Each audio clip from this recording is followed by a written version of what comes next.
હિંમતનગર નાગરિક સહકારી બેંકની ચૂંટણી વિવાદોમાં વણાઈ છે। ચૂંટણીમાં કેટલાક નિયમોનો ભંગ થતો હોવાને લઈને નાગરિક સહકારી બેંકની ચૂંટણીના જ ઉમેદવાર મુકેશ પટેલે બોર્ડ ઓફ નોમિનીમાં લેખિતમાં રજૂઆત કરી છે। ચૂંટણીના જાહેરનામા પહેલા જ એક્સ કર્મચારીને ચૂંટણી અધિકારી તરીકે નિમવાના હતા, ત્યારે આ બાબતે તેમને 23 તારીખ અને 24 તારીખે 2 વાર આરબીઆઈ સાબરકાંઠા જિલ્લા કલેક્ટર અને જિલ્લા રજિસ્ટ્રારમાં અરજી કરી હતી।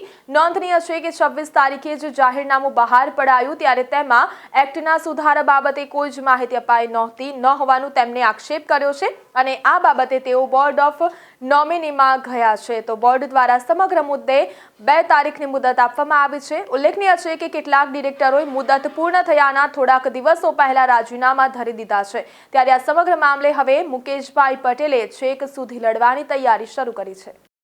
અમે કોર્ટમાં અરજી દાખલ કરતા પહેલા આ લોકોને અરજી કરી હતી, જાહેરનામું બહાર પડે પહેલા। કેટલાક સૂત્રોની માહિતી અનુસાર અમને એવું જાણવા મળ્યું હતું કે આ લોકો BR એક્ટનું ઉલ્લંઘન કરવાના અને એમની મિલીભગતથી એમના જાણીતા એક્સ કર્મચારીને ચૂંટણી અધિકારી તરીકે નિમવાના હતા। એટલે અમે 23 તારીખે અરજી કરી, આરબીઆઈની અંદર કરી, કલેક્ટરશ્રીને કરી, જિલ્લા રજિસ્ટરમાં કરી અને બેંકની અંદર કરી, એ પોસ્ટના માધ્યમથી બી કરી અને મેલ થ્રુ બી કરી। આ જ વસ્તુ 24 તારીખે થોડીક સુધારા અરજી કરી અને ફરીથી આ 4 જગ્યાએ અમે અરજી કરી।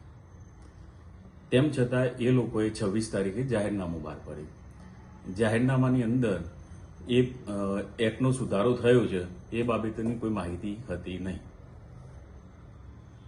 એટલે અમે પછી એના માટે બોર્ડ ઓફ નોમિનીમાં ગયા। ત્યાં ગયા તો પછી એ લોકોએ કેવિયેટ દાખલ કરી હતી, એટલે અમને 2 તારીખની મુદત આપી છે।